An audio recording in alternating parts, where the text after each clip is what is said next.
Hello and welcome back to another episode of the Beyond the Ball podcast. It's your host, Ian. Joining me as always is Justin. Second episode of the week. It's a Thursday. Um, Not in the best of moods. Not in the best of moods after England's fucking match yesterday. But Justin, how are you feeling at least? At least we're doing it now and not after the game last night because I don't think you would have been able to get through a full episode last night. I didn't talk, so I went to the gym right after the match. I don't think I opened my mouth and talked until like 9 o'clock ish. I was Well, very upset, very upset, very disappointed in the way that fucking match ended up. It was just so Tuchel fucking bottled it. He did. He did. England were 10, 15 minutes away and tactically bottled it. They pulled an I can, Arsenal. s- yeah, And I that's can what see happens you. when you have a team full of Arsenal players. I got nothing. Man, I got You nothing. went, you went right from the England kit and went right on up Premier League time, right to the Yeah, dude, Chelsea it's kit. over. I'm so honestly, when you texted me this morning, you're like, yeah, we got the episode today. I'm like, I don't want to talk about the World Cup any fucking more. I'm done. It's Premier League time. We're a month out from our fantasy draft. I got the second overall pick in the fantasy draft. That's crazy. A lot of Crazy options stuff. there from getting last place last year. Yeah, I mean, and listeners, so we do a fantasy league. It's a great league. It's a 12 team league. The way we do it, we do a lot of scoring based on like ball recoveries and stuff. So, for example, our top five scores point wise in our fantasy team last year were Bruno Fernandez, Elliot Anderson, Semenyo, Silva Schley, James Gardner was the number five fantasy player in our league last year. Then you had Declan Rice. You didn't have Holland until seven. I believe it's Andrew Truffert, the defensive player out of Bournemouth, was number eight. And Gibbs White was nine. Morgan Rogers was number 10. So a lot of ball. I'm Justin. I'm gonna have to go with midfielder. You can do whatever you want. Justin, welcome to the podcast. How you doing this week? Doing well. I done talking about yourself. Yeah, man, it's been a rough week. How are you doing? No, I'm good, man. This air quality out here is a looks like shit, looks like crap outside. It smells awful outside. Yeah, I Uh, have not been outside. I went outside yesterday for like a split second. Today, I haven't left the house. It's like brutal today. It's like it's it's worse than legitimately it's worse than dark right now. yesterday. Yeah, I could potentially be going to an outdoor concert at PNC tomorrow. I don't think so. Not if it's going to be like this. I mean, I didn't buy the tickets yet. It's going to be a last minute thing, but Who is it? Jason Aldean. Jason Aldean. So it'll definitely be a good concert to go to, but I don't want to do it with this air quality. It's fair. Yeah, absolutely. So Justin, how has your week been? I don't want to take it all about myself, but how No, have you enjoyed the two matches? again, we talked last episode. I really didn't get to see the France versus Spain game. I did end up watching like the 15-minute full clip that you get of the highlights that you can Mhm. watch. I didn't get to see the full game because everyone was telling me it really wasn't worth it. Then obviously we had the England versus Argentina game that I'll get on to in a little bit. But one game left. Sorry, two games left if we count the third place game. Yeah, absolutely. And listeners, we got a full slate ahead here for you today. We will first be going over those two semifinal matches. The first match that happened on Tuesday between France and Spain, and then obviously yesterday, Argentina and England. Then we will be previewing the final match that is on Sunday afternoon. We're also going to take a very quick look at the bronze match because I think that's a really fun matchup between England and France. And then we will be giving our flop 11 of the World Cup. So the 11 players that came in with high expectations and didn't show up. And then we're going to wrap it up with the Blues corner. Even though there's not too much going on around in Chelsea world, but there's just enough. There's just enough. Justin, you ready to go? Good to go. All right, awesome. First match of the semifinals we had was Spain and France, and this one neither of us were on this one. Spain came away with this one 2-0. Penalty scored in the 22nd, and then a Pedro Porro goal in the 58th minute. Uh, Justin, I don't know about you, but France looked off their game. I don't think it was France. I think Spain outplayed them and they got outcoached, which made them look how they played, in my Mm, opinion. yeah. I feel like France never got during that match into any sort of offensive rhythm. You had a really early yellow on Rabiot. Not that it really should have mattered too early. He was subbed off in the 46th minute anyway, but Barcola really was virtually non-existent on the left. Dembele, yeah, I could not believe that France at no point in time was able to get anything going. To your point, I think, yeah, coaching Deschamps definitely looked out coached. I don't think France ever had an answer at any point in time for what Spain was doing offensively, which um, was kind of a lot of keep away and running off the ball, and France just was really unable to kind of keep up. Yeah, I just think like Spain just made them feel uncomfortable throughout the whole game. And again, we came into this game understanding that Spain was probably going to have more of the possession, which they did, and they didn't let them counterattack. And when they wanted to, they slowed down the game, like how Spain wants to. They want you to chase the ball.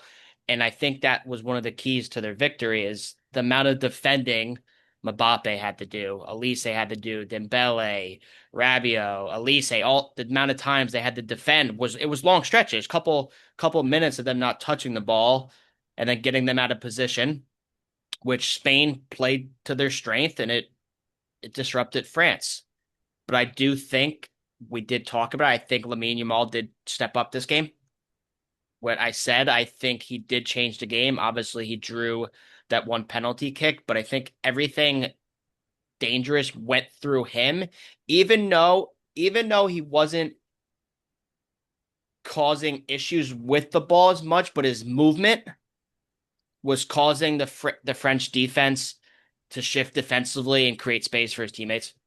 I have such a problem with that penalty, though. Am I the only one? I mean, it was clear as day what he was doing. I don't think he had any intent to ever go for the ball. I think he just looked like he was flopping like a fish from the beginning. Like it looked like if you look like he went in with his arms crossed. Like his whole objective during that run was to dive into that. I don't know. I didn't like the way that happened. I understand that Digne did catch him high and by the book of the law, I guess it's a penalty, but oh my gosh, what a dive. At least in my opinion. But yeah, no, he did his part. He definitely drew a lot of the focus over to him, which allowed, I think, definitely on the second goal, allowed that Pedro Porro to sneak in behind, overlapping on that same side as he did, right? Because they took away. Everyone was looking there, and then Porro came in behind. Nobody Yeah. nobody tracked onto him. So we were both really off. I was expecting France. I was expecting some fireworks. Honestly, I I thought said 4-1. I thought at least a goal for Mbappe. I can't believe it I can't believe at some point they didn't just start booting the ball downfield because of how much Spain was pressing and how like unable they were to get it to their front men. Just like boot it. They would have outran them. I don't know. At some point you had to change something up. Yeah, I just don't think they changed it. And They credit to didn't change Spain. anything. I feel like they just sat in Spain's game plan and then they didn't do anything else Yeah, outside of that. They they wanted to they do it one way and they couldn't do it, and then that was it. yeah, they lost the midfield. Rodri and Fabian Ruiz just dictated the whole tempo of the game, and they outperformed the French midfield. And like you said as well, Mbappe, I thought was forced into his worst game of the World Cup, not because of him having a bad game, just because of how good that Spain defense was on him. He was neutralized. They didn't allow him to attack 1v1, and whenever he did receive the ball, there was always two defenders on him. So he didn't have much space to really Yeah. to do anything, which when he gets the ball and he's going at you with speed 1v1, that's when he excels. Yeah. But No, Spain didn't allow that. I do think Doué and Barcola too, when they did have a couple breakaways, um, they made the wrong decisions. Instead of Mhm. passing to Mbappe, I remember a few of them where they took the shot themselves and just over over everything. Right. I think they lost the plan a little bit of getting the ball to Mbappe and tried to shine themselves. But anyway, Spain will move on. They're going to be playing in the World Cup final on Sunday. France will be playing Saturday, and they're going to be playing. France is going to be playing England. Argentina is going to be playing in the final because yesterday was the other semifinal that Argentina, unfortunately, I think for everybody, won 2-1. England scored in the 55th minute. Anthony Gordon. Oh, and then they just decided to park the fucking bus, essentially in the 60th minute and play defense for 40 minutes. Took all their attacking players off. And Argentina did Argentina things. Messi did Messi things. They gave him too much space, found Enzo Fernandez, who scored from outside the box in the 85th minute. And then to just, icing it, on top of the cake because England was just deflated at the end. Lautaro Martinez finished the game off 2 minutes into stoppage time after the 90. Argentina will advance. England will not be. It's not fucking coming home. Argentina dominated possession. Again, England looked the better team until they scored the goal. And then, for whatever fucking reason, they just decided to sit back and play defense the entire time. You don't feel like And talking that about was it, do you? fucking that was it. I mean, and that was this quite literally it. The game plan, how they were playing against Argentina to start the match was picture perfect. They pressured Messi. They did not give him time on the ball. They pressured all of them, did not give them time on the ball. Argentina does not like pressure. As soon as they scored and backed everything off, that talented Argentina midfield was allowed to just push forward. They didn't need to have to think about defending at all. And you gave Messi all the space in the world. Of course, he's going to pick you apart. He may not be able to like score if you got nine guys in the box, but he's still going to be able to pick the pass that's going to get the guy in. Right. And that's what he did. I think he had both assists. I know he at least had the Enzo Fernandez one. I don't know if he ended up having the Lautaro He Martinez had the one, but second one too. Yeah, he put on yeah, his I mean, right he had foot. both assists, and that's what happens when you give a player his quality space. He's going to pick his pass, right? It's like giving Tom Brady space in the pocket. Going to pick his pass. And I think very similar to American football, I think prevent defense prevents you from winning. I think especially the way that England did it, I think how well they played in the first half, just keep it up, right? Don't make those defensive substitutions, make offensive ones. And that's why they brought Tuchel in was to be brave, was to make the offensive substitution, not sit back like every manager before him did. Because every time that England's done that historically, it hasn't worked. And again, it did not work, right? They needed somebody to go in there. And then even he comes out, afterwards, Tuchel, and he goes, we didn't have anybody to possess the ball later on, to keep it 1-1, bringing in extra time. Yeah, motherfucker, you left them at home. You left Foden at home. You left Morgan Rogers at home. You left Cole Palmer. Morgan Oh, Rogers on the field. I'm sorry, Morgan Gibbs White at home. The other Morgan, right? You left four very good attacking players who can keep the ball at home, and you brought extra defensive players. Even bringing a Kobe Mano in, who didn't even play at all during the Kobe tournament, Manu, yeah, would have been that because Declan Rice, he's was hurt. exhausted. He's hurt or he's exhausted. They just came out He's not that playing until October. he's played a full 55 matches. They said after this third place game, he's just exhausted. Bring Kobe Mano in, man. He will get the ball and he'll release it. He's a very simple player. He's a very underrated player. I thought he could have been brought in to change the game, Just but so many mistakes. I mean, you had so many injuries. Reese James couldn't play. You had Jordan Henderson couldn't play because he broke his fucking arm. Like, just the decisions finally, I think, uh, of who he didn't bring finally came to light. I think they were able to get through the earlier stages without, like, okay, we don't need this extra attacker. Well, then they did.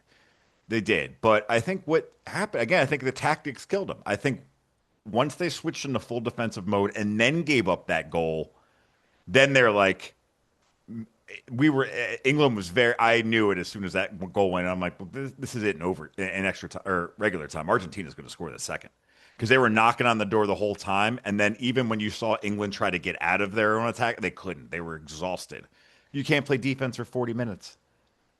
no, I just don't get the game plan. And like you said, the first 10 minutes, I thought we were going to see about five or six yellow cards, maybe one or Awesome. two reds, because it was great. And like you said, Argentina's very good at playing these mindful games.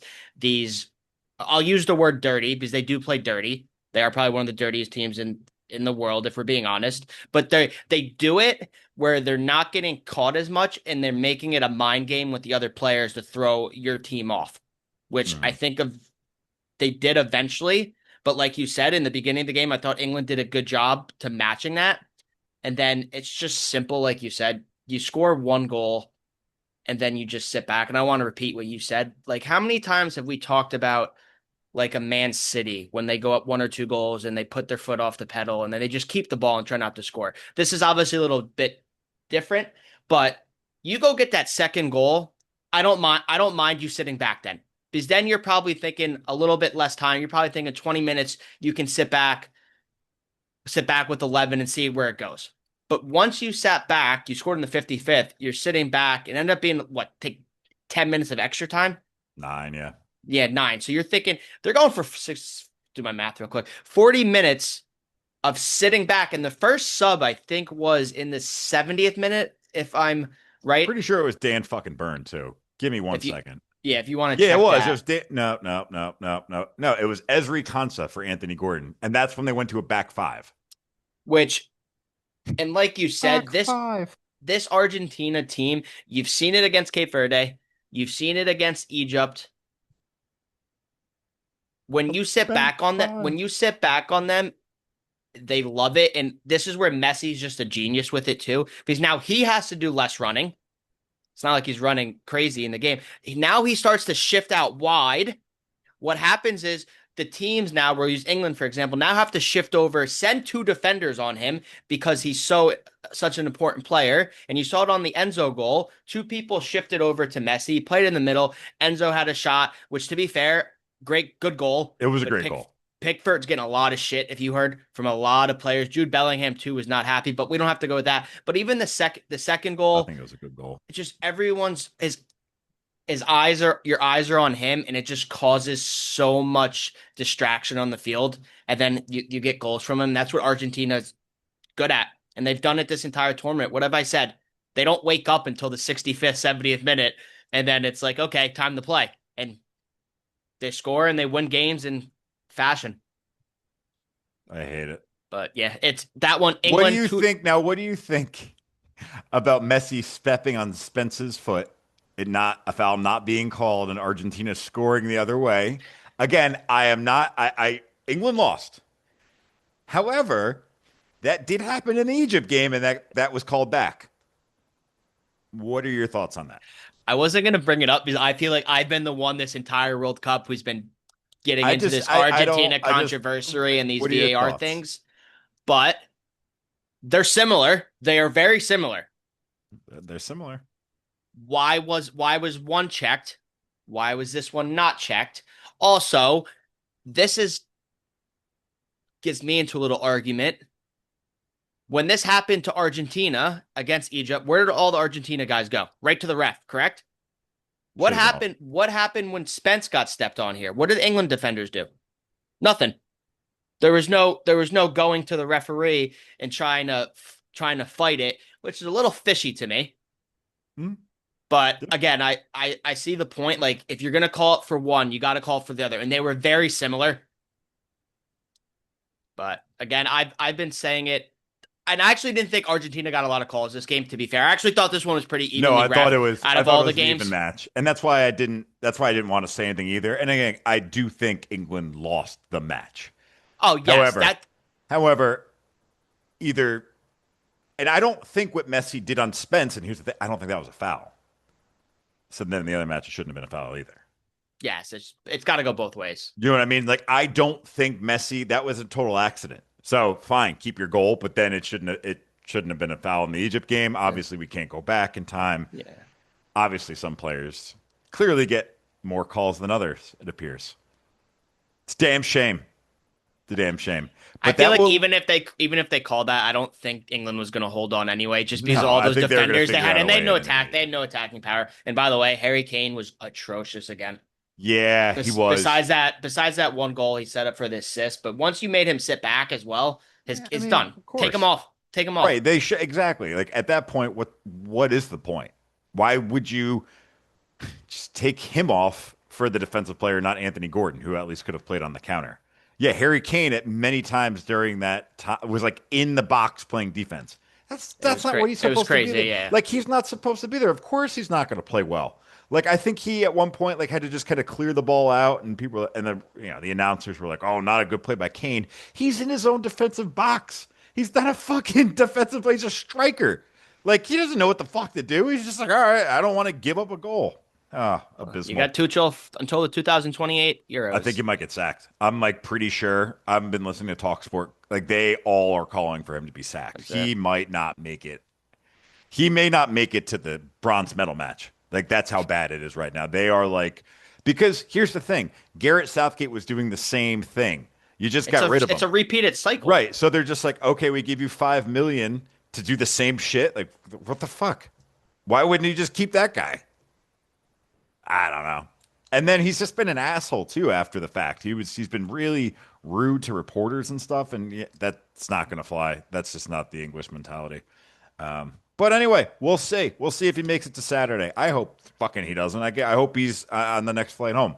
But that's all I gotta say about it. Anything else you gotta say, Jay, about the semis? Nah, All right, let's get into the finals then. Let's get in the meat and potatoes of this bad boy. We've made it.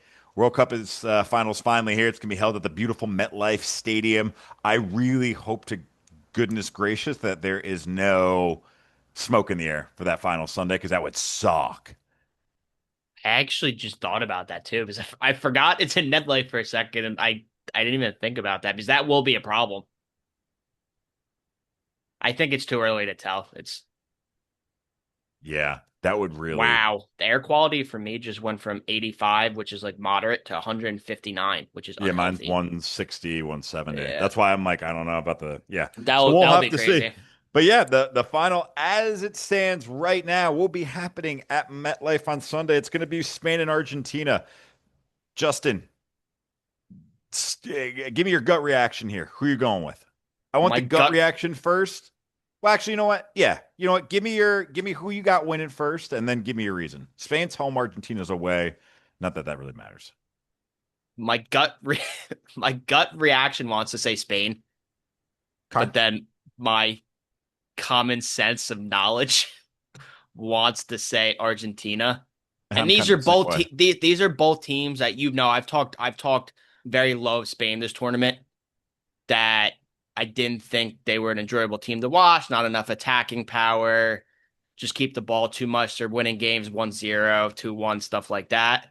But then again with Argentina, I just feel like they haven't played great at all this tournament, but they find ways to win, which is making me feel that way. But there's definitely ways I'm looking at it, like looking at both teams. Obviously, the story of Messi versus Lamine Yamal.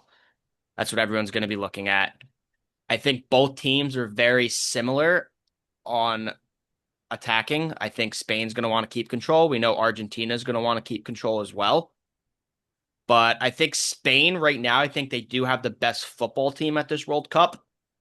But I think Argentina may be the best World Cup team, if that makes sense to you. I agree. I'm going the same way. As soon as I saw it, I was kind of basically like, I don't want fucking Argentina to win. Basically, was my gut reaction, and I was like, I really want Spain to win, and I was like, I think they're just going to win, right? I didn't think Argentina again until the end looked particularly good against England.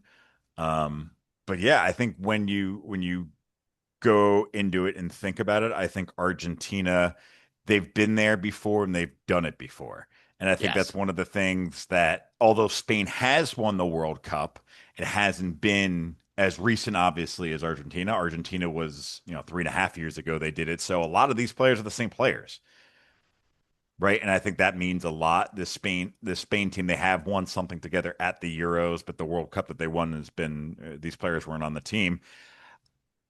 I think it's going to be interesting to see how Lamine Yamal plays, especially with the physicality of the Argentinian team. Yes. They're I going to think get in his head right away. yes, I think they will. I really do. I do believe so. I I think can see a Argent hard tackle 5 minutes into the game right on him, try to throw him off his game. yeah, and I think it'll work, right? You got like a guy like Rodrigo De Paul, if he does start, that's kind of almost your enforcer that'll go around handling business. So I think and a lot of it is the other X factor there, and it's Messi, right? Like he does messy things when he needs to do messy things, right? Like He's not one of the scoring. He's setting up his is teammates. It's vice versa. he does things that nobody else on this planet can really do, and it's incredible that been able to do it for so long. So I could see a very tight match, like a one. I wouldn't say 1-0 because I do see Spain scoring at some point in the match, but I could see like a 2-1, 2-1 Argentina. But I think something really close. I do think something with maybe. Do you think a red card? Like, I don't think a red card would be out of the question in the second half or something, but I could see this being a really tightly contested match and a lot of physicality. At the end of the game, I can see a red card, just Yeah, maybe from, but I don't know. It's this. I think this is gonna play into Argentina's favor because Spain is gonna control this game 100%. We can probably agree on that. yeah, And the amount of possession they like to keep, and they're going to keep the span of the ball 4 or 5 minutes, however how much we want to say it, and that's just going to favor Argentina because, like we said, Spain will eventually get tired out. Argentina will play that game of they'll sit back, wait for a mistake, and then they'll get Messi on the ball, or they'll get Martinez over the top, or they'll get Julian Alvarez over the top, and cause problems. But I think the key player of this game is going to be Rodri yes. because he's such an important player for Spain. We know when he's on his game how good he is. He's gonna look to disrupt the game. He protects the center backs. But if I'm Spain, I'm pressing the crap out of Argentina this entire game. You have to. Don't let Messi get on the ball. Don't let them get in behind. Just press them, make them force mistakes. Because Argentina are comfortable suffering, Yeah, no, they which are, and you can't. I don't think you can get the ball to Messi as easily when you're pressing, right? When they're pressing, no, it makes it exactly, very yes. difficult to get the ball to Messi. When you sit back and you can just like outlet it to Messi, well, then that's when the fucking circus show starts. So I think yes, Spain, to your point, and I think that's what they did very well against France, right? They pressed the shit out of France, didn't let Mbappe get the ball, and I think that's if they follow that game plan, that's their chance against Argentina. But let's see if they end up doing it. I think, in my opinion, this can be a really dumb take. I'd rather press and then get beat in that press and let Argentina attack in a 3v2 than sit back and Yeah, Let Messi roam around and find those balls into the box and because crosses to that get it to 3v2 is not going to probably not going to be Messi. him. Very true, yeah, because he's not Yeah, going like to he's be not going to be sprinting back. So yeah, give me Julian Alvarez taking that shot. Give me I don't know DePaul taking that shot. Give me McAllister taking that shot. Give me anyone, any yeah. of them taking that shot, but Messi, or make picking that pass, but Messi, right? Because he doesn't miss, man. He's going to pick the pass. He's going to do what he's got Exactly. to do. Yeah. But going with that, I can't pick Argentina just because we both picked France and we both picked England. Okay. We're awful. So I hope anyone who listened to our podcast or saw our images on Instagram and TikTok Not good. didn't put any money on that because we are shit. And Not good. we did get some comments. We do apologize. We're not perfect here, but I'm gonna take Spain 3-1. I think it's a 2-1 game and then there's a late goal at the end or a red card. But would I be surprised if Argentina wins? No, just because of how resilient they've been this whole tournament. But again, I went with my gut and my heart. I'm just gonna go with Spain here 3-1. You have All right. Argentina obviously 2-1, and we'll just see. Again, I'm not as excited to watch this game. I think a lot of I'd say probably neutral fans probably aren't as excited just because they're sick of seeing Argentina in the World Cup. Obviously, Argentina fans are going to be excited, but I'm just hoping for an exciting game because I could see the way these teams play, it could be a little boring. Yeah, I think that's what the neutrals more like. I think more so like, oh, this could be a bit boring. These matches are 1-0, 2-0. So yeah, and then we will just cover over that bronze medal match real quickly. That third place game, France England. I got France winning. I think England the air is out of the sails. Like I said, I don't know if Tuchel's going to be there. I don't think they can stop that front. And who I, even knows? Maybe if they go one up, they're going to be sitting with seven defenders. Who knows? Just give me France. I'm gonna take France as well. Hope Mbappe scores so Messi doesn't get the golden Yeah, boot. I'm going to just bet on like an Mbappe 2 goals. 2 goals, something. It'll happen. I don't know. Yeah. Like, there's nobody. England's fuck them. Whatever. I'm done with it. Anything else you want to? I feel like both teams really. I guess you care because you got a third place medal. I guess But at Yeah, the but same, I honestly I think they should have just taken the goal differential from the last match or something. could have did something. They're total whatever. Yeah, Because you also like who's going to actually? I mean, obviously Mbappe will start because he's gonna want the golden boot. But like, if you look on England, do you think Kane's going to start? Like some of these guys have played so many yes, matches at this yes, point. because he's only 2 goals behind the Golden Boot, so it could happen. But if I'm England, I'm not starting Declan Rice. Right. Well, that's like a player I would start Kobe Manu. I definitely wouldn't like Reece James. Like you might as well send him home now. Right. Yeah, Like some of these guys. I don't know. we'll Like see. if I see Jordan Henderson on the screen, I'm gonna fucking lose my shit. All right, Lose my shit. we can get away from England. Yeah. Thank God. I'm done with it. All right. Moving right along, we have our World Cup flop 11. Justin had a great idea to pull out the flop 11 all the time. We're always talking about our top teams. So let's talk about our worst teams because I do think that there has been a fair bit of underperformers in this World Cup. And we're just going to go position by position. We'll start with the goalkeeper. Justin, the first one, I'm going to go first. I got one here for you. I got Mike Mignon because I don't think he did particularly well for France when it mattered. I think he looked really shaky in that Spain match. I think he looked really, really shaky against Spain. And that's when it mattered the most, Okay, so you're going where it mattered the most. at least for that A one, man. big It's the reason. Okay, goalkeeper. because I was about to say I think he does the second in clean sheets. But again, we did talk about how powerful that France attack. Because when it matters, I get that. I went with Fernando Muzieta, if I pronounce his last name right, from Uruguay. Again, Uruguay was eliminated in the group See, that's the thing. I stages. do have a ton of Uruguay players. So I wanted to add some variance. I did try to do the same. I didn't try to have too many players in the same team, but again, I think his error against Spain led directly to Uruguay's elimination. He had that report that he wanted to come off at halftime after that error, and I just think that whole team was just a disappointment, and he let up some easy goals, so he's got to be there. Yeah, no, I agree as well. He definitely, yeah, I mean, that whole Uruguay team fucking flopped. So I agree Yeah, with they're that. awful. Let's go over to you here. Who you got it right back? Joshua Kimmich Okay. from Germany. As a captain and one of Germany's senior players, he was expected to dictate matches and provide leadership.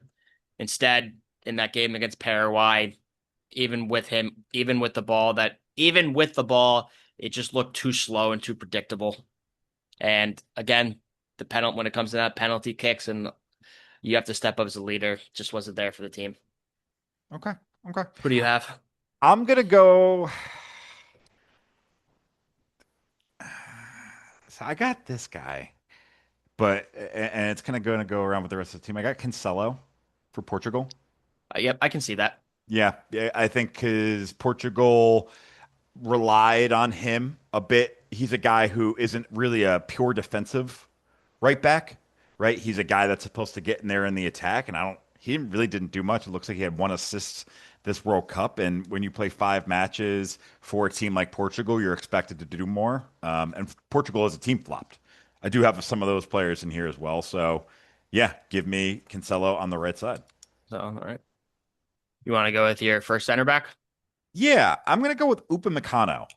And it's because he played like shit. He got lucky that he didn't like get burnt more often, but like quite a few times, either watching matches or like listening to matches, he was making like just the wrong play.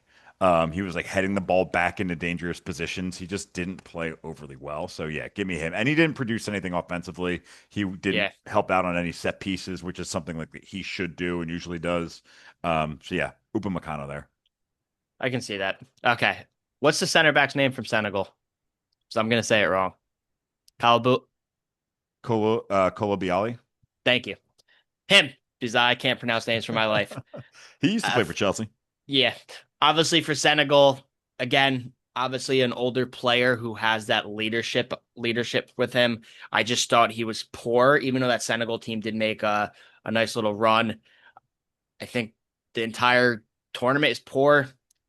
And again, he just didn't take that next step when it mattered the most Yeah, for a team that had some hopes. I could see it. This will be in line with one of with your keeper actually. Ronald Arroyo is my other center back. Just disappointing Uruguayan team. Yeah. Just nothing. Veteran leadership, nothing, nothing, nothing. Guy that plays for Barcelona, who's been in some shit. He's played in some tough matches in his career, just never stepped up once for his country. I I'm feel not like we done with don't need to. Uruguay either. I got a few more in there. I feel like we don't need to really talk much about Uruguay because it was just simple of how poor they were as a team. Yeah, But my next center back may be a little bit of a hot take is Van Dijk. that's okay. I'm I okay thought with it. between the two center backs, I thought Van de Ven was the better center back the entire tournament. I think Netherlands did concede a lot of goals this tournament as They did. well. And we know Van Dijk is getting older. And the reason they lost, I don't want to say it was mainly on him, but that goal that Morocco scored to tie it up against Netherlands was on him because he fell asleep and didn't follow his runner in. And then obviously the most important point here to me is we've seen him take penalty kicks for Liverpool all the time. When it mattered to step up the most, he didn't step up for his team. Yeah, I mean, he did that a lot with Liverpool. I think well, not when they won the cup, the Premier League title, but last year for sure, you could really see signs of aging in Van Dijk. Yes. Quite a few times this season, he was, on the wrong side of being caught napping. So, yeah, I agree with you there. Now let's go over to the left side. I have Alfonso Davies for Canada. Absolutely. Just didn't show up. Didn't show up. Contributed nothing offensively. No goals, no assists. And Canada, they did make it to the round of 16, but Yes. it wasn't due in part to him whatsoever. Yeah, I just think, and obviously we know he had injuries, but he was talked about as one of the best left backs coming in the world, and Yep. just a waste of a spot. Yep. My left back is Hincapié from Ecuador. I think Okay. Ecuador was one of Yep. those He got teams a that red, was right? yes He plays for that Arsenal too, that or last he's game. going to Arsenal. Yes, Fuck it. There you go. I think I Ecuador was bet you one of it's not a those red in the Premier League this season. Anyway, go ahead. I'm done. probably not, but Ecuador's defense was very talked about going into this tournament, Yeah. and I thought they had one of the best defenses in the world, and I know a lot of other people did too. But I think players like Ordonez and Pacho were very good. But when Mhm. Hincapié, I know he did play left back. He did get thrown into center back a very few times throughout the game. I just think he was ran over too much. He was awful in possession, and just that red card kind of just summed up his entire tournament. Yeah, I agree. Good shot there. All right, so we got our defense, we got our keeper. Let's get to our midfield. I went as a 4-3-3. I did as well. It actually works out. One of these players could be seen as an attacking midfielder, so I might have two in there. But anyway, my first one is Valverde I have from him as Uruguay. well. Yeah, not a lot to say because he didn't do a hell fucking lot. Three appearances, no goals, no assists. Next, Yeah, I was about you to had him say too. this. I Yes, same Next. thing. One of Real Madrid's most versatile players. I don't think he played one solid game Yeah. this entire tournament, and you had games against Saudi Arabia and Cape Verde, and he just failed the team, failed to do anything to be here. So he deserves to be in this spot. Yeah, I agree. My next one, I hate to say it because of the season he had for Man U, but Bruno. I have Bruno as well. Bruno Fernandes. What do you have? One assist? He didn't score a goal. One assist. He had one goal, no assists. And to be fair, I think out of every player in the World Cup, if you had to rank them on a scale 1 to 200, however many, 200, whatever I'm saying, he's probably the most disappointing player in the entire World Cup just because of the season he had at Man U. And the expectation I think that Portugal came in with. Yes. And he did not do anything. He Right. was I missing mean, every game. I feel like I didn't watch him. Even his deliveries on corners, which he's great for Man U, his service was no good. awful. Yeah. Nothing was good. Yeah, no, his set piece game was not there. He looked like a totally different player. He just never got into the groove, and maybe that's the disconnect with Ronaldo. He's just not on the same page as their key man, their key striker. Maybe it's an ego thing. Maybe he wants to be the key man there now. I don't really know, but he didn't look himself, and that whole Portuguese team disappointing overall. I think their tournament. To be fair, do you have another Portugal central midfielder or no? No, that was it. Okay, we could have put all three We midfielders. could have. We We could could have. have They went all played. Ventinha, Bruno, and Joe Neves if we wanted to in that central midfield. Yeah, Judd Neves was disappointing. I know he at least scored a goal, even though he's more of a boxed up or really Yeah. more holding. But yeah, no, they were all disappointing. The other midfielder I do have, And I hate it because he was hurt this year, but Musiala for Germany. Germany. Big We don't have player. we I don't think we have enough Germany flops in here. I know. Maybe you got one. I got No, Musiala in there because he just didn't show up. I think we could have had, if you ask me, we could have Verts in there as well. I don't think he's far off. If you were to give me like a runner-up flop list or even like a third team flop list, you could probably put him on there.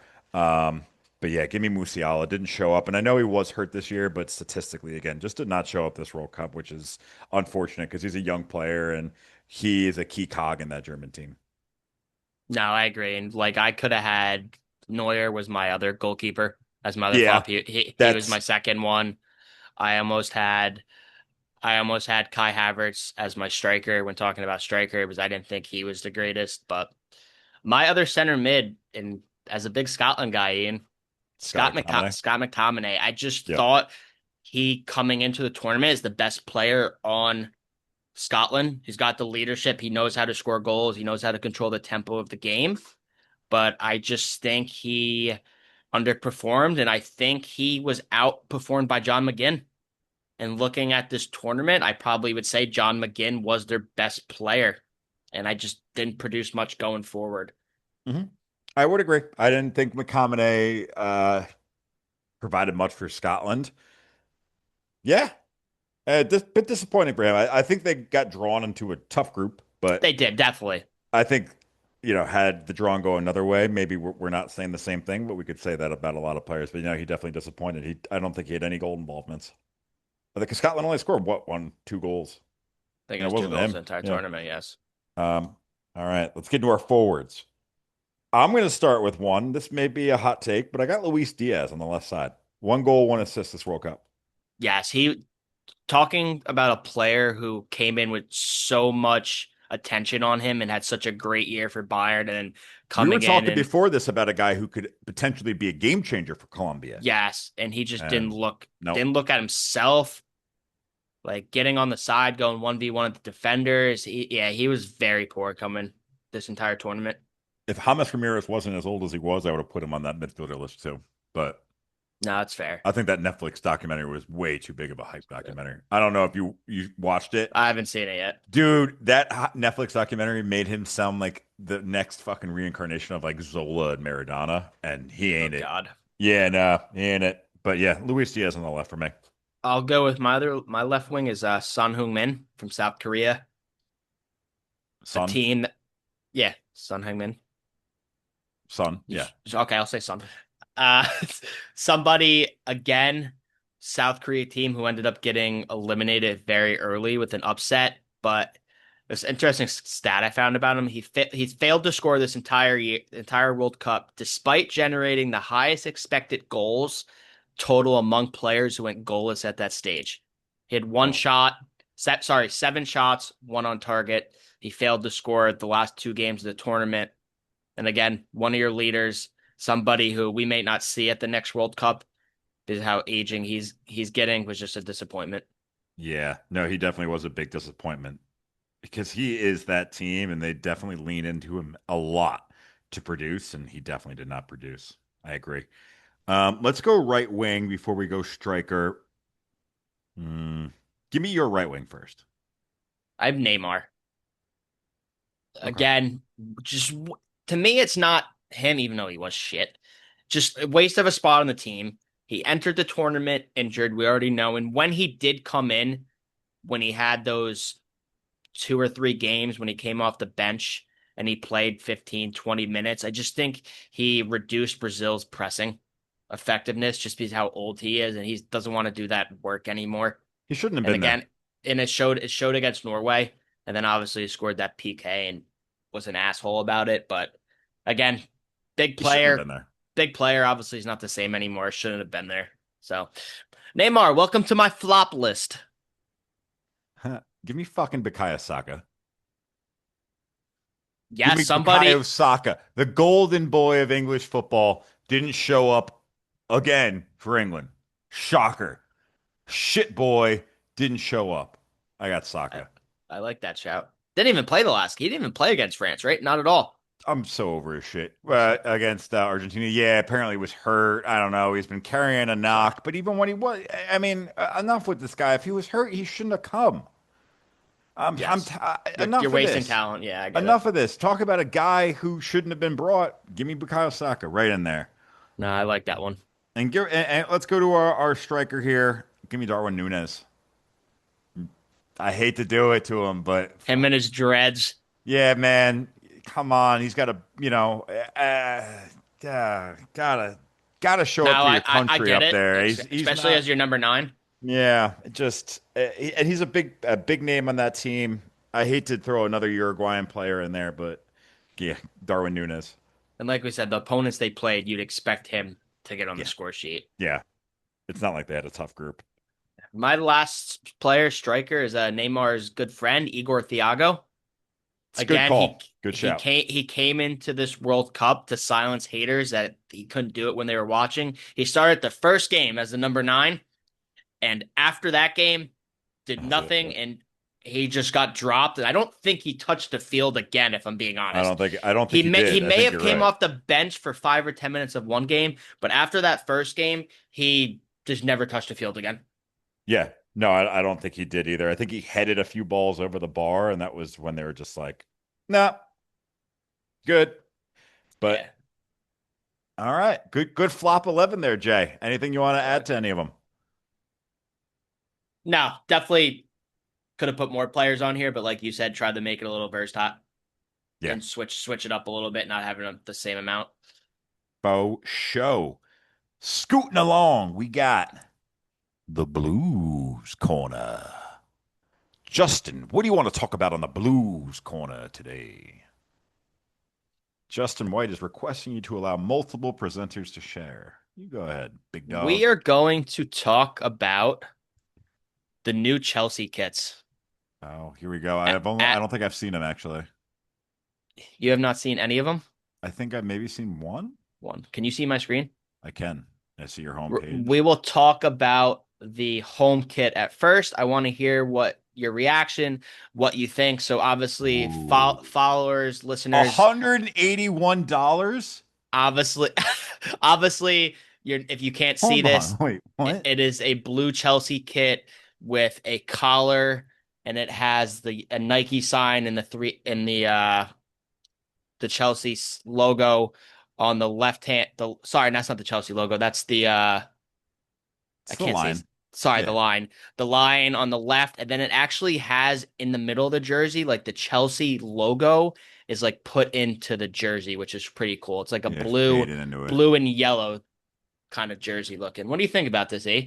I like this Besides the one. price, besides the price, First of all, if it's is this the replica or is this like the official one? I think this is the official because it says Okay, Aerofit okay, Matt okay. shirt. That's okay. That's if that's the official, that's fine. I think it's a beautiful kit. I love this kit. I love the royal blue and I like the gold, and I really like the gold of the Chelsea Lion. Um, yeah. Give me yeah, this I'm gonna buy this one. This is a sweet jersey. Collars are starting to get more popular too. I like the collar. Yeah, Give I me really like that yellow. That yellow is, yeah. I know there's not much yellow And here, I think it's more of a gold than a yellow. more gold. I think the gold is making it, and I do like that. It took me like a few seconds to see that the Chelsea logo is in the middle of the jersey. Yeah, that's sick. Yeah. All right. I'm in on Okay, the blue. you're in the blue. Let's look at the away one. Oh, this is sick. Oh, listeners. So it's a black kit. Oh, geez, Louise. Black kit with gold rimming on it. The lion in the left corner in gold, gold Nike swoosh, 10 out of 10. Holy shit. Do you think this That's looks too much like this. Dortmund's? I don't care. This is the sickest jersey I've Nah, ever seen in my entire life. Yeah. Yeah. 10 out of I 10. I like Uh, this one too. Wow. I think the black is sharp. It's like a nice That's probably dark. the alternate third, right? No, this is the away one. Oh shit. Nice. Okay. I just love the color scheme with these. They didn't do anything super crazy, but I think they did a good job with this one. I just think that gold stands out so much, and I love the gold on the sleeves, like the edge of the sleeves and on the neck area. I like the patch too. I'm sold on the patch. I know traditionally you had the big patch with the circle, you had the lion, the Chelsea Football Club, lions in blue, but I like the just the lion. I could get behind that. I like Yes, that. I like it's a good dropping the one. Chelsea Football Club logo So around. we know Ian will be purchasing Dude, I'm these about two to be jerseys. I hit my bonus, so I'm about to buy at least those Oh, two. Let's see the there we white. go. We definitely got a Now white, right? this is the third one. This one's leaked. I don't want to say it's 100% they said was going to happen, but it was leaked. Okay. This is a long sleeve one too. Oh, More little old school. whoa. Ian likes this one too. Listeners, think Ipswich. So you got red Yes. piping, and then so it's red, white, and blue. It's white with red piping, blue on the collar, blue Nike swoosh with red on the outside. Old school Chelsea logo. So you got the lion with the CFC in white and the logos in blue. Dude, I'm buying all three. Wow. Wow, dude, they went crazy this season. They're gonna finish fucking 13th, but they're gonna have this. They'll Now the have the sickest kits in the one thing we Prem. don't want Damn. on these jerseys right now is no sponsor. We don't want a But you sponsor. could Just buy. That's why you buy them now before they get sponsors. yes, very true. Buy them clean. Buy them Buy clean. them clean. You know where I'm going, Ian? I'm going right to DH Gate, and I'm getting them right now for $15 each. Yeah, put in two for me XLs. All right, I'm a medium. Wow. I got you. Really a medium? Shit. No, you know what? I'm too much. I buy mine legit. Oh, hits the bonus, and he thinks it's a hot shot. We'll talk. My fear We'll is that it's talk. gonna come super fake. Anyway, I get no, you. these Chelsea kits are went fire. Wow. Jeez. That's sick. Awesome. Yeah. What are you? So, What are you going to be talking about, Ian? what am I going to be talking about? I'm going to be talking about, and I want your opinion here. And we talked a lot about the transfer last Blues Corner of who's leaving. But what are your thoughts on 1 week in? Alonso's trimmed 160 million, or is about to trim 160 million. He's identified 160 million in players, pounds and players, money wise, that he wants to get rid of. Well, I'm trying to think player wise. Garnacho's Garnacho's 40 million of that, which we're down to 120 million. You got Kukurea out. Is that including Kukurea or because he's already out? That's not It including is Kukurea? that is including Kukurea, yes. Okay, so we're still at 120 million. No, I'm saying so Kukurea would be in there. Oh, what did we sell him to Madrid for? 50? Yeah, something like that. So take away 90. So we're at 160. Now we're at 70. I'm interested to see if he gets rid of Gusto. That's one that's been lingering back and forth. Yeah, 70 million seems like there's two more players.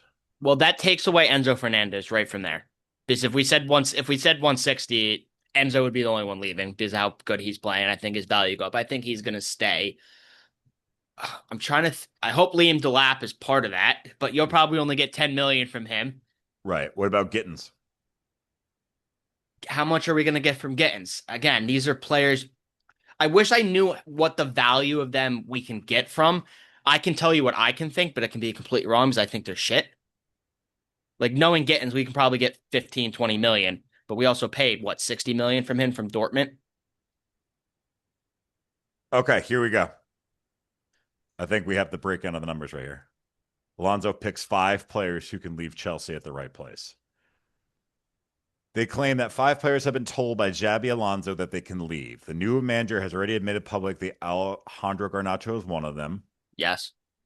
Add Axel Disasi, Okay. Benya Badiashile, I hate Liam him. Yeah. Delap, and Philippe Jorgensen to that list. They Where is estimate that they 160 million estimate from the the... combined sale of the 5 at 160 million. There's So no yes, shot. take away all of our guesswork. Actually, listeners, I found who the 160 million are. Batty Shield, Delap. Who else did I just say? Jorgensen Jorgensen, and and then there's another defensive player in there. to say it, whatever his Sassi. name is, Desasi. No Yeah, way it's 160. If we're getting 40 million from Garnacho, he's probably the most expensive player on that list. There's no way each player it's 40 is about million. is about 40 million. No way. Unless I, there's teams out there who are desperate and need well, players I to. mean, you're not buying a keeper for 40 million, and you're not buying No. Jorgensen for 40 million. Keepers go for way less than that. Yeah, I don't. We were trying to buy Mignon for like half of that. I don't see that happening. Maybe it's hard for me to even look at 100 million for all five of those. So yeah, there's an 160 million valuation on those players. To be fair, 100 million probably be fine. Garnacho's 100 40, we've million on heard, those, and then yes. 20 for the rest of them. Maybe 20 for the maybe Liam Delap, maybe we're gonna end up selling him right back to Ipswich That's fine. See you later. for like 7 million. I don't know, dude. He stinks. He was the worst. You bought his jersey though, Who? Delap. I didn't buy Liam Delap's jersey. Oh, it's Mason Mount. I'm sorry. I had Mason Mount's jersey years ago. That blue and teal one, that white and teal You were jersey. pro Delap. Yeah, I thought coming in it was going to be good, and it, it only took me a month to say it was shit. Yeah, yeah, yeah. Well, that's why I got 160 million for apparently five shit players. If anybody could Well, do it, though, it's us. It's us. that is very true. Well, Justin, that does bring us to the end of another great episode of the Beyond the Ball podcast. Anything you want to leave our listeners with? No, obviously, like I said before, World Cup's ending this weekend. Obviously, we plan on having one more World Cup episode next week, but enjoy it. We all want Spain to win. Hopefully, we see a good game, but thanks for tuning in. Yeah, absolutely, listeners. Thank you as always for tuning in. And as always, hit that subscribe button, leave us 5 stars. If you have anything that you want mentioned on the next episode, feel free to leave us a comment on one of the socials. Everything is tagged in our and in the bio below. And from all of us over here at the Beyond the Ball podcast, until next time.